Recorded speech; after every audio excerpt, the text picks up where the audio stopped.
Principalmente, ¿en qué consiste? ¿En qué es lo que hay detrás de la formación de cárcavas, el crecimiento de las cárcavas? ¿Qué cálculos y qué conceptos básicos hay que tener en cuenta a la hora de diseñar una estrategia para controlarlas? Mostraros algunos ejemplos de cosas que hemos hecho, de otras cosas que no hemos hecho, y dejaros una serie de manuales o de información que está disponible en Internet, para que, si os interesa, pues la consultéis. Más o menos el esquema de la presentación que vamos a seguir, como he dicho, va a ser para desarrollar esos objetivos. En primer lugar, desarrollar esos conceptos básicos que tenemos que conocer, que son interesantes, que son importantes. Contaros también algunas de esas estrategias de control a través de algunos de los ejemplos y resumiros los 4 o 5 conceptos básicos que tenemos que llevarnos de aquí después de esta charla y unas cuantas fuentes de información. Bueno, pues comentaros que, ya lo sabréis, la erosión es un proceso que tiene que ver con la escala en la que estamos estudiando. La erosión puede darse a escala pequeña, simplemente por la salpicadura, por la energía que tiene la misma energía del agua cuando cae. Si ese agua que cae escurre, la escorrentía puede arrastrar una lámina de suelo, y eso es lo que conocemos como erosión laminar, que suele darse a escalas pequeñas, a escala de ladera, a escala de parcela. Si esa lámina de agua se concentra, entonces ya no hablamos de erosión laminar, hablamos de regueros, porque el agua encuentra un camino preferencial, encuentra un flujo que seguir. Y si esa escala es mucho mayor, hablamos de cárcava, a escala de cuenca. Si esa concentración del flujo es mayor, la erosión es mayor y se producen esta serie de fenómenos. A lo que estamos acostumbrados normalmente, a escala de ladera, a escala de parcela, son a situaciones como estas: encharcamientos, formación de regueros, incluso cuando la cubierta está bien implantada. Muchas veces los regueros aparecen o bien en los bordes de la cubierta o bien incluso en las líneas de gotero. Por tanto, las cubiertas hacen algo, pero no siempre son efectivas. Y en el caso de las cárcavas, no solo tenemos que centrarnos a una escala de ladera, sino que tenemos que visualizar la cuenca entera. ¿De acuerdo? Aunque nosotros hagamos actuaciones a pequeña escala o en zonas localizadas de esa cuenca, tenemos que considerar toda la cuenca. Definiciones de cárcava hay muchas, pero por norma general podemos entender como cárcava una incisión del terreno de aproximadamente medio metro de anchura, que impiden el paso de una zona a otra de la finca y que con un simple pase de la voz pues no pueden taparse, hay que hacer algo más. Y además, esas cárcavas tienen un ciclo, y tienen un ciclo que es un poco dinámico y que es repetitivo además con el tiempo. ¿Cuál es el ciclo que normalmente, el ciclo esquematizado que normalmente sigue el crecimiento y la formación de una cárcava? Tenemos un evento de lluvia, se produce erosión en ese evento, esa escorrentía y esa lluvia producen una incisión no solo en la cama de la cárcava, sino también lateral, en los taludes de la cárcava, provocando inestabilidad del suelo de esos taludes. Se derrumba, baja la cama, vuelve a haber otro evento de lluvia de escorrentía y arrastra ese sedimento y vuelve a comenzar ese ciclo. Y entonces aparece la duda o la necesidad de estabilizar ese suelo tanto de los taludes como de la cabecera de la cárcava. Es decir, que aparte de ese proceso que origina la lluvia, tenemos que tener en cuenta también otros factores, como son las características de nuestro suelo. Pues si tenemos un vertisol, si tenemos qué tipo de material parental tenemos, si es más blando, si es más resistente. ¿Por qué? Porque eso produce fallo en los taludes, movimiento del sedimento y además de los efectos de la lluvia, el material del terreno también tenemos que considerar en esa formación y en ese crecimiento de las cárcavas las prácticas de manejo que llevamos a cabo, como por ejemplo sembrar hasta el borde de la cárcava. Fijaros en esa gráfica es la distribución de lluvia a lo largo del tiempo en la provincia de, bueno, los datos son del aeropuerto de Córdoba. Veis la variabilidad que hay desde el año 60 hasta este año. Veis que hay años más lluviosos, veis que hay años menos lluviosos. Bueno, pues sí, esa lluvia, que en esta gráfica la podéis ver con la línea punteada, si esa gráfica la ponemos en perspectiva con la superficie de Cárcava, en la cuenca de Galapagares, que es una cuenca que hay cerca de la ciudad de Córdoba, vemos que, por ejemplo, en el año 56, aquí aparece una cárcava. No se ve muy bien, pero bueno, una cárcava. ¿Por qué cuento esto? Porque muchas veces decimos que aquí nunca había cárcavas, que aquí no se recuerdan, que esto es algo nuevo, y no. Depende de dónde lo miramos y cuándo lo miramos. Vemos que en el año 56 aparece por aquí. Parece que es un arroyo, efímero o no, pero tenemos que entender la cárcava como ese arroyo que va perdiendo estabilidad en los taludes y que puede crecer.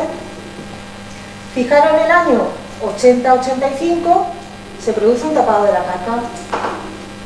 Veis que disminuye, ¿verdad? Se aprecia menos. Fijaros que en el año 97 esa cárcava ya no se tapa y vuelve a aparecer. Y no solo aparece, sino que en años posteriores, en años de alta precipitación, esa cárcava aparece y además aparece mucho más grande. Por tanto, para hacer cualquier actuación es necesario ver cómo ha ido evolucionando esa cárcava a lo largo del tiempo. ¿Por qué puede iniciarse una cárcava? Pues o bien porque aumenta la escorrentía que va atravesando ese cauce. ¿Y por qué se debe eso? Pues hay más lluvia, o hay un cambio de manejo en el suelo, o hay una modificación en la topografía del suelo, o bien aumenta la velocidad del caudal del agua que atraviesa esa cárcava, que va corriendo por esa cárcava. Normalmente porque hay una eliminación de la vegetación de alrededor, y en ocasiones pues también por un fenómeno que se conoce como piping, que no es nuestro caso, que consiste en la aparición de grietas subterráneas que finalmente dan lugar a cárcavas. Esos son dos ejemplos, uno de África y otro de Estados Unidos, pero como digo, es por si leéis algo, por si lo veis en algún sitio, no es nuestro caso. Nuestros casos, por ejemplo, modificación de la topografía. Hay una obra de paso y esa obra de paso desagua ahí y da lugar a una nueva cárcava. Esa sería la cabecera de una de ellas. Otro ejemplo, fijaros esa finca de olivas tiene una cubierta más o menos bien establecida, pero ya veis el carcabón que hay ahí, que se ven hasta las tuberías de riego. ¿Por qué? Pues porque hay material blando, el material es ligero y el caudal arrastra este suelo. Además de por otros factores que más adelante veremos. Por tanto, el material parental donde tengamos la finca es importante conocerlo. No es lo mismo una finca que esté en la sierra con materiales metamórficos que una finca que se encuentre en una campiña, en una zona de sedimentación, con materiales más ligeros y más blandos. Y de hecho eso puede apreciarse en ese mapa en el que lo que estamos viendo son densidad de cárcava en kilómetros con respecto a la superficie total en kilómetros cuadrados. Las zonas más rojas, los amarillos, indican una mayor densidad de cárcava en esa superficie.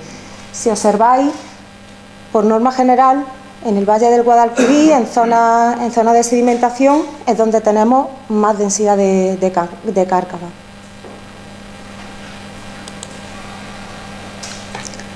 ¿El material parental es importante a la hora de saber si una actuación es efectiva o no? Sí. ¿Por qué? Esquemáticamente, tenéis un material blando, un material que se puede remover fácilmente. Por ejemplo, se tapa la cárcava que se produce en ese material y posiblemente en los próximos eventos de lluvia ese material se arrastre. Eso lo podéis ver, por ejemplo, en esta fotografía. Observad esta finca con estas dos cárcavas. Esta es una imagen del año 2009. En el verano de 2010, el año siguiente, esa cárcava se tapó. Y si observáis la situación en invierno de 2011, aunque hay mucha más vegetación alrededor de esa cárcava, pero esa cárcava vuelve a aparecer.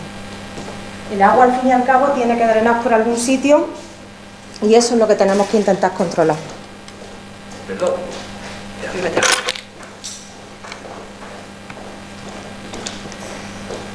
Aparte del material parental, ¿qué otro concepto es fundamental, pero fundamental, tener en cuenta?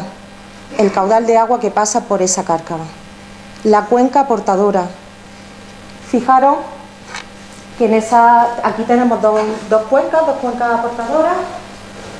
Por aquí hay una cárcava, por aquí desaguan 21 hectáreas, por aquí desaguan 15 hectáreas y en la zona de abajo confluyen los dos desagües, los dos vertederos. Por tanto, a veces pensamos que pasa menos agua de la que realmente pasa.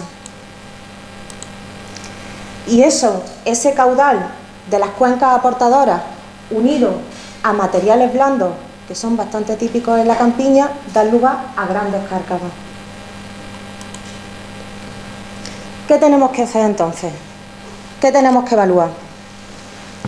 Área aportadora y caudal, importante, para saber cómo va a evolucionar nuestra cárcava, cómo se va a formar, qué rapidez de crecimiento va a tener.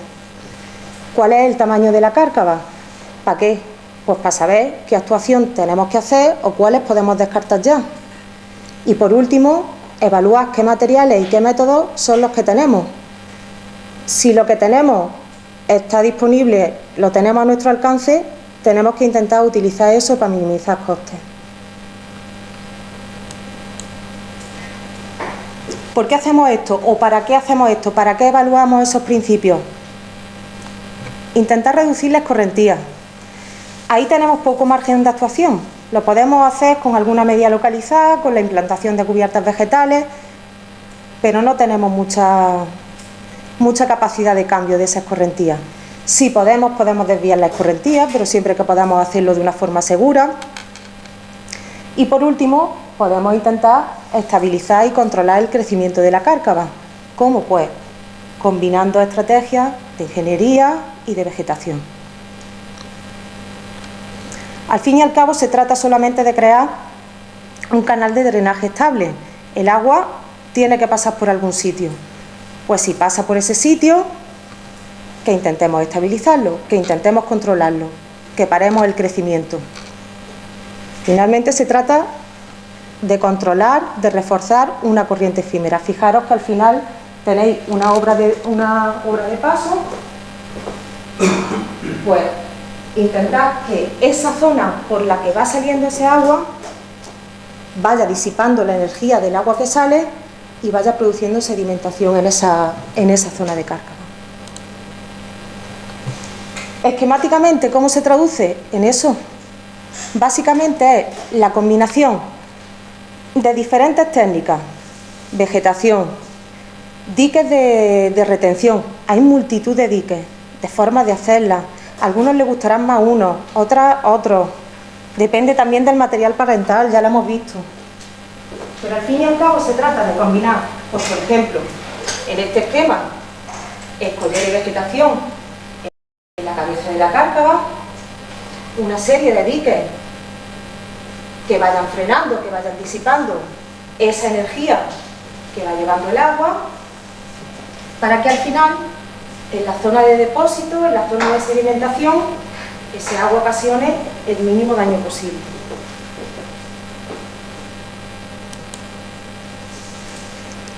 Sin conocer el caudal que va pasando por la cárcava, es tontería que nos pongamos la manta a la cabeza e intentemos controlarla. Tenemos que conocer ese caudal. ¿Que no lo conocemos? Pues intentamos aproximarlo. Se intenta conocer. Hay métodos para poder calcular el caudal. Ahora os contaré de forma muy esquemática el que normalmente se utiliza. Y para el cálculo de ese caudal, dos conceptos clave que no podemos olvidar: el periodo de retorno y el área portadora. En función de esos dos parámetros podremos calcular el caudal. ¿Por qué? Porque muchas veces pensamos que pasa menos agua de la que realmente pasa. Bueno, pues para el cálculo del caudal vamos a utilizar una tormenta de diseño, una tormenta tipo. El periodo de retorno que normalmente se recomienda para el cálculo de este caudal es de 25 años. El periodo de retorno es la probabilidad de que vuelva a ocurrir esa tormenta de diseño que nosotros vamos a seleccionar. Y vamos a seguir lo que se conoce como el método racional. Aquí voy a procurar no enrollarme mucho para que no nos perdamos ninguno. Fijaros, el método racional, a simple vista, parece muy sencillo. La Q es el caudal, que es el dato que estamos buscando. C es el coeficiente de escorrentía, que como ya sabéis, el coeficiente de escorrentía es lo que no infiltra el suelo con respecto a lo que llueve. Y sub T, que es una intensidad de tormenta, sería una intensidad pico de esa tormenta de diseño que nosotros seleccionamos. Y la A, el área de la cuenca portadora. 3,6 es un cambio de unidad. Bueno, os voy a ir comentando así un poco por encima cómo se calcula cada uno de esos parámetros o de dónde sacamos cada uno de esos parámetros del método racional que nos hace falta para calcular el caudal. La C, el coeficiente de escorrentía. El coeficiente de escorrentía se puede medir, pero ¿a qué vamos a medirlo si hay tablas y hay aproximaciones que nos pueden dar una idea aproximada de cuál es la situación que tenemos? Fijaros que este coeficiente de escorrentía depende del tipo de suelo. A, B, C, D. A, suelos más arenosos. D, suelos más arcillosos. La pendiente, tenemos como 3 categorías de pendientes en las que nos encontramos nosotros, y el tipo de uso de suelo. ¿De acuerdo? Fijaros que para un suelo de cultivo, para un suelo para un suelo tipo D, fijaros que puede llegar a ser, y una pendiente alta, pues casi del 45%, un 40%. Es decir, que un 40% del agua que llueve se pierde.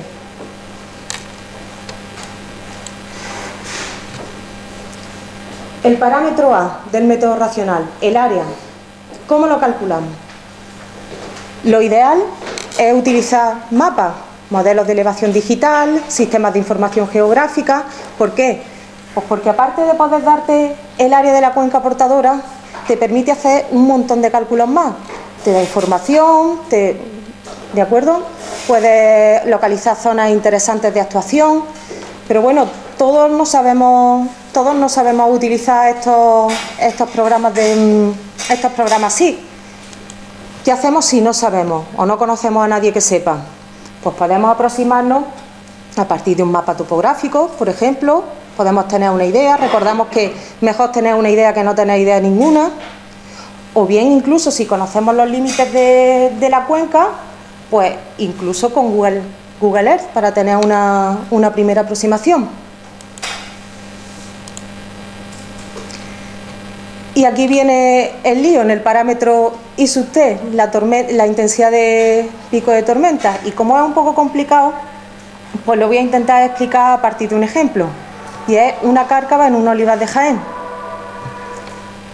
Nosotros sabemos que en ese olivar de Jaén, nuestra área portadora ya la hemos comprobado en el SIG, que es 2,5 hectáreas, que tenemos una pendiente media de un 10%, que la distancia máxima al punto de vertedero son 200 metros, el periodo de retorno que recomendamos 25 años y que es un suelo A, un suelo bien y cubierta permanente.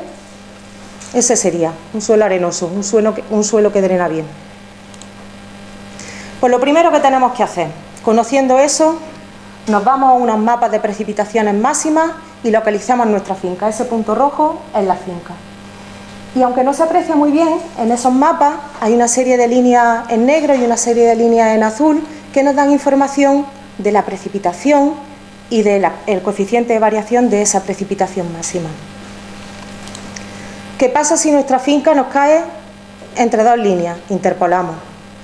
No pasa nada. ¿Qué tenemos con eso? Precipitación y el coeficiente de variación.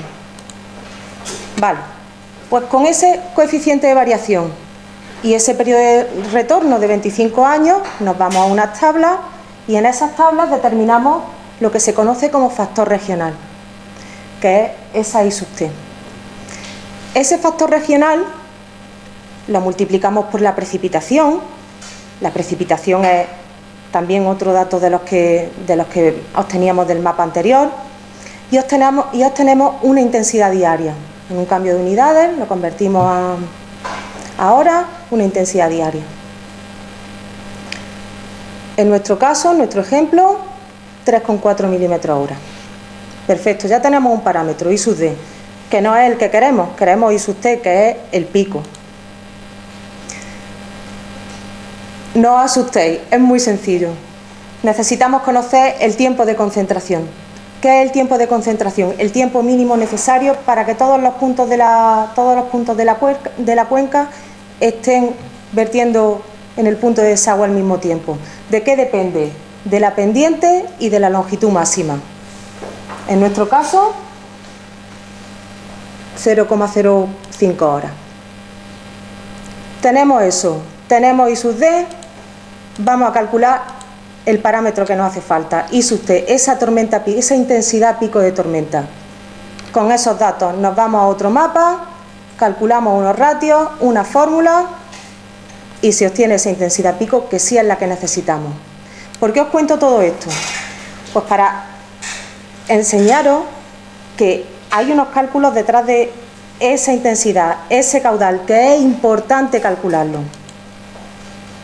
Pues fijaros, ese sería el caudal que nosotros obtenemos para nuestra finca en Jaén de 2,5 hectáreas de cuenca portadora.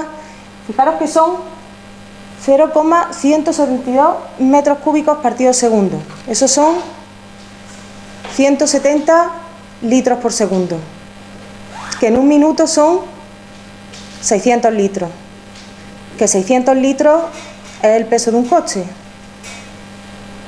que es bastante para una finca que no tiene, bueno, tiene un 10% de pendiente, pero es un suelo que drena bien y tenía cubierta permanente.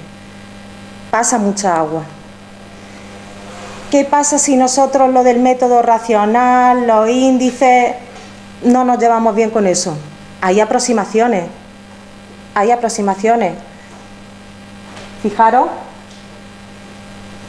que, por ejemplo, si nuestra cuenca portadora tiene estas dimensiones, esta o esta, tenemos recomendaciones o tenemos sugerencias de caudales máximos. Podríamos utilizar esos caudales máximos y quedarnos del lado de la seguridad. ¿De acuerdo? Os lo vuelvo a repetir. Siempre es mejor tener alguna idea que no tener ninguna. Bueno, ¿cuáles son ya conocemos cómo calcular ese caudal? Más o menos. ¿Qué tipos de estrategias son las que tenemos para controlar el crecimiento de las cárcavas? Pues se dividen como en 3 tramos. Y esos 3 tramos dependen principalmente del área de drenaje, o sea, de la cuenca portadora, de la velocidad que lleva ese agua que va atravesando la cárcava y de la profundidad. ¿De acuerdo? En función de esos límites, de esos rangos, pues se pueden implementar una serie de medidas. Si la cárcava es relativamente pequeña, podemos o bien taparlo o perfilarlo, crear obstáculos que vayan haciendo que el agua pierda energía, vegetación. Si la cárcava va creciendo, la cosa se complica un poco más. Ya tenemos que invertir un poco más, implementar diques y acompañarlos normalmente con técnicas de revegetación. ¿Que es bastante más grande? Ya la cosa es más dudosa. A partir de 4 metros de profundidad, más o menos se controla.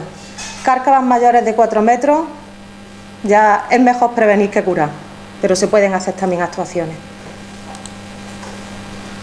Bueno, pues ¿cuáles son las recomendaciones? Vamos a brevemente ver en qué consiste cada una de esas, pues los diques, la revegetación, en qué consiste cada uno de ellos. Los diques de retención, si no superan el metro de altura, mejor. Por muchos motivos, por seguridad, por costes, ¿vale? Importante también, el espaciamiento entre diques. No merece la pena poner muchos diques pensando que se va a frenar mucho más o mucho antes. Igual hay otra forma de solucionar el problema. Y que esos diques que vayamos a poner tengan un buen diseño, que cumplan los requisitos mínimos para que no hagamos algo peor de lo que ya tenemos. En fin, jugar con esa serie de factores y jugando con el solapamiento de esos diques. Por norma general, lo que tenemos que intentar, imaginaros que aquí tenemos un dique agua arriba, un dique agua abajo, tenemos que intentar que el nivel del agua alcance el punto máximo en el dique agua abajo y que a su vez el nivel del agua alcance el punto más bajo del dique agua arriba. Eso sería lo óptimo. Esa sería la premisa para decir cómo de separados tienen que estar un dique de otro. ¿Para qué? Para evitar situaciones como esta. Aquí tenemos un dique, aquí tenemos un dique, aquí otro. Veis que por aquí hay sedimentación, pero por aquí y por aquí no. Ahí el remedio ha sido peor que la enfermedad. Se ha producido un socavamiento. Pues esas son las cosas que tenemos que evitar.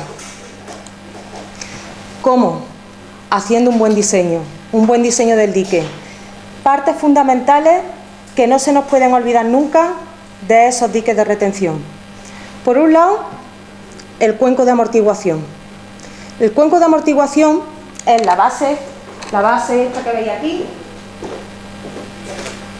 Imaginad que el agua viene por aquí, alcanza la altura de coronación del dique y cae.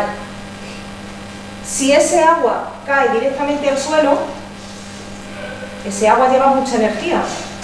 Ese agua va a hacer un socavón, va a arrastrar mucho suelo.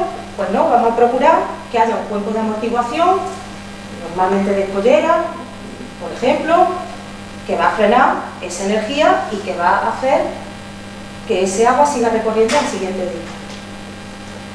Por ejemplo, pues en escollera se hace una pequeña hendidura, se hace una caja, se encaja la escollera y esta energía disminuye, favoreciendo la sedimentación del suelo.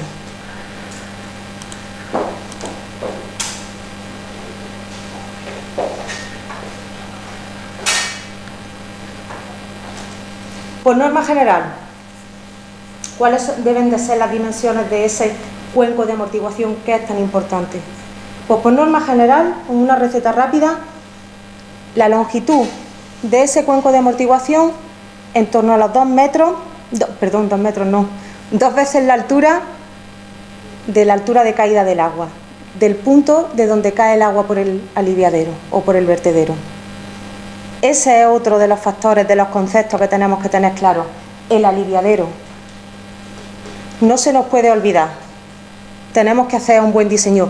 Ese es otro motivo por el que necesitamos conocer también el caudal que pasa por la cárcava, porque nos determina qué anchura debe de tener ese aliviadero. Fijaros que hay aliviaderos de distintas formas, el que hemos visto antes, prefabricado, una pieza de hormigón prefabricada, cuenco de amortiguamiento, en este caso piedras con mallas, normalmente siempre se suele poner una capita de geotextil, ¿vale?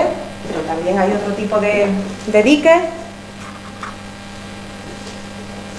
Escollera recubierta con mallazo, en este caso empalizado también. Y aquí el vertedero tiene forma de V. Fijaros que se pueden combinar diferentes tipos de diques. En esta parte interesaba más, o bien porque se nos ha acabado el dinero, o bien porque técnicamente resulta que cuando empezamos a construir esto no había piedra y luego había piedra, o al revés. Bueno, se pueden combinar diferentes estrategias, pero importante que no olvidemos el cuenco de amortiguación y el aliviadero. ¿Para qué? Para evitar eso, situaciones como esas, evitar el socavamiento lateral, que el agua no pase por el lateral del dique y al final hagamos algo peor de lo que teníamos, que es aumentar el crecimiento y la anchura de esa cárcava. Bueno, pues fijaros también que si ya conocemos ese caudal que nos ha resultado tan tedioso calcularlo, también podemos conocer cuáles son las dimensiones óptimas del vertedero, tanto en altura como en anchura. Por tanto, algo de importancia tiene conocer el caudal. En esta figura relacionamos el caudal de paso que tenemos pues con la anchura del vertedero. Y además, cada una de estas curvas relaciona esa anchura del vertedero con una altura del vertedero. O sea que teniendo un poco de idea, el resto de parámetros, el resto de factores de diseño, pues más o menos lo podemos controlar. ¿Que tenemos caudales grandes? Pues nos vamos a caudales grandes. ¿Que tenemos caudales más pequeños? Pues hacemos zoom en la gráfica y nos vamos a la parte que nos interesa. Otras estrategias de restauración. Aquí no están todas. Son algunos ejemplos. Piedra con mallas, piedras con diferentes mallas, empalizadas simples, empalizadas dobles, obras prefabricadas, que tenemos escollera a mano, pues hacer diques de escollera, ¿de acuerdo? ¿Con qué se combinan estos diques de retención? Con revegetación. No solo en los taludes de la cárcava, para intentar disminuir o controlar el deslizamiento de los taludes, sino también en la cabecera de la cárcava, es muy importante. Y hombre, ya que vamos a revegetar y que vamos a gastarnos el dinero, pues lo que hagamos, que lo hagamos bien. ¿Cuál debe de ser o cuál se recomienda que sea la anchura mínima de esa banda de vegetación? En torno a 4 y 6 metros. ¿Vale? También hay estudios, hay figuras que nos pueden orientar. En zonas cultivadas para la estabilidad de taludes, pues veis, en torno a unos 6 metros. Normalmente se suele hacer con vegetación autóctona.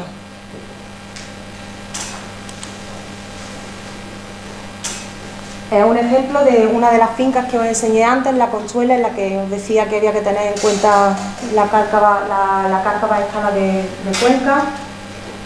En esta fotografía lo que podéis ver no solo la revegetación de los taludes, sino también combinación de diques de escollera, de diques de piedra envueltos en malla. Y si os fijáis aquí, en los taludes de la cárcava, en algunas zonas, especialmente en cabecera, lo que se hizo fue intentar estabilizar esos taludes poniendo taludes de escollera delante de ellos, para frenar ese movimiento y ese deslizamiento de esas zonas que eran un poco más susceptibles de ser erosionadas. Otra de las estrategias que hemos comentado al principio y que ahora explicaré qué es, el canal vegetado. El canal vegetado no podemos utilizarlo siempre. Normalmente, ¿cuándo se utiliza? Pues cuando no tenemos una pendiente muy acusada, cuando no tenemos grandes profundidades, cuando la cuenca portadora no es demasiado grande. ¿En qué consiste? Pues consiste en perfilar un poco el terreno sin llegar a hacer un triángulo, intentando seguir más o menos esta forma. Se perfila ese terreno, se puede rellenar y se siembran. La idea de tener un canal vegetado es tenerlo siempre, siempre, siempre con vegetación.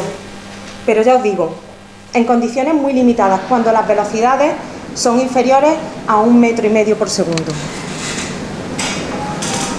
Fijaros que si no tenemos esas condiciones de pendiente suave, de poca cuenca portadora, en esta gráfica podéis ver la relación que hay entre las pendientes, el caudal y la altura y la anchura de ese perfilado. Fijaros que si nos vamos a caudales muy grandes, como por ejemplo 5 metros cúbicos partido segundo, fijaros la anchura de ese perfilado, 19 metros. No tiene sentido hacer ese tipo de actuación para unos caudales muy grandes. Como os decía, para cárcavas de unos 4 metros, 5 metros, más o menos se controla. Cárcavas como esa, de 8 o 9 metros de profundidad, la cosa es más complicada. Hay que hacer otra serie de actuaciones. Hay que proteger sobre todo el deslizamiento de los taludes. Por tanto, si vosotros queréis hacer un control, un diseño, un control de vuestra cárcava, ¿qué tenéis que hacer?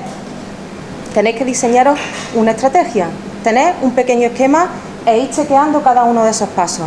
Lo primero, ved qué tenéis, ved de cuánto dinero disponéis, para saber qué podéis hacer, qué no podéis hacer, por dónde empezar a hacerlo, calcular. ¿Que no calculamos? Aproximamos.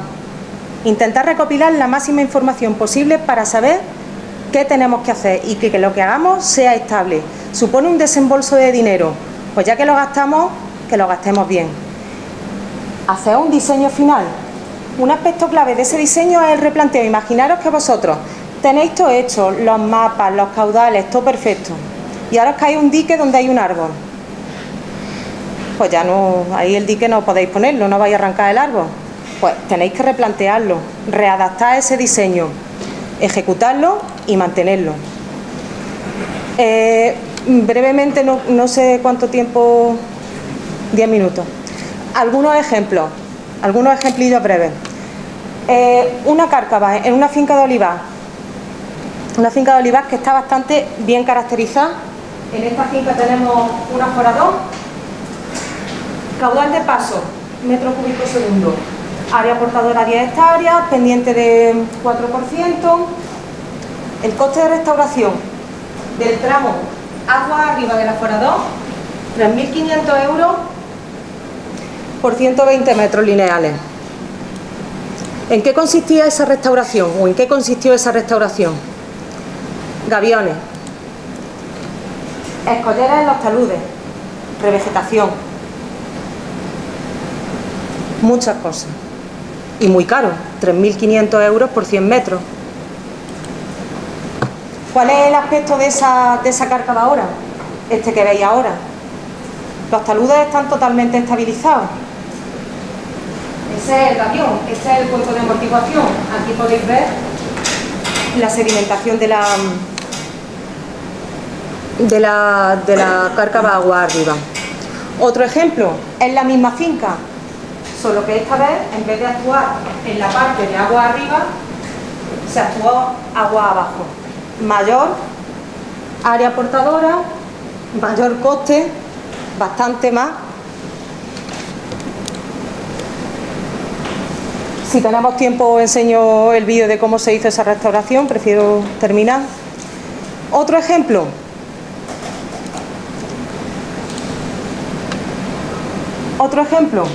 Pues por ejemplo, en esa finca de olivar lo que tenemos es una cárcava que cortaba las calles, de los olivos.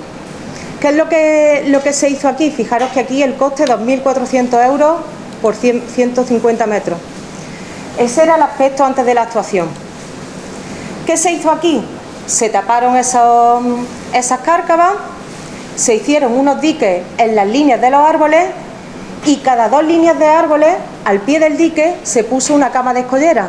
¿Para qué? Para facilitar el paso de la maquinaria cuando el suelo estaba húmedo y minimizar el daño de ese paso de maquinaria. El aspecto, vale, ese es el aspecto actual. Otro ejemplo, la vía verde. la proximidad de la zona de Córdoba. ¿Qué se hizo aquí? Aquí se hizo un canal vegetal, un canal vegetado de estos de pendientes suaves, que me gustaría poneros este vídeo. Aquí básicamente se taparon esos regueros, esas láminas, y lo que se hizo fue enterrar pacas de paja.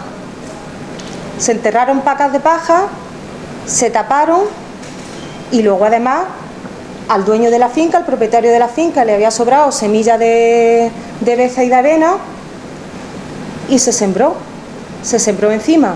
¿Por qué se utilizaron pacas de paja? Pues porque estaban disponibles, porque eran degradables con el tiempo, y además con esa densidad de semilla tan alta que se sembró, pues se aseguraba que realmente estuviera vegetado desde el principio casi.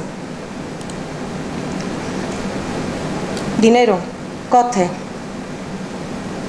Esto es del catálogo de trazas del año 2012, o sea que está un poco, habría que actualizarlo un poco. ¿Por cuánto sale el metro lineal? Al fin y al cabo, que es lo que nos interesa, entre unos 40 y unos 70 euros por metro, ¿vale? Todo depende de cuánto queramos invertir y de cuánto tengamos. Ya os digo, siempre y cuando tengamos medios propios y utilicemos los materiales disponibles que tenemos, los costes se reducen bastante.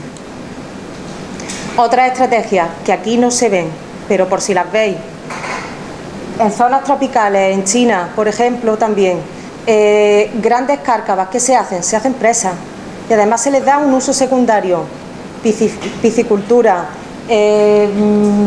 pero claro, son actuaciones muy caras que aquí no podríamos ni plantearnos. ¿Qué podemos utilizar también? Escollera con hormigón. ¿Para qué? Pues para crear pasos. Minimizamos el número de diques, espaciamos esos diques, pero creamos diques, diques bastante más grandes, diques aislados, y así por lo menos tenemos paso para la maquinaria. A más pequeña escala, otra estrategia que también podemos utilizar, pues crear barreras, pero de tierra. Vamos haciendo como barreras de tierra, cordones de tierra, los envolvemos en plástico.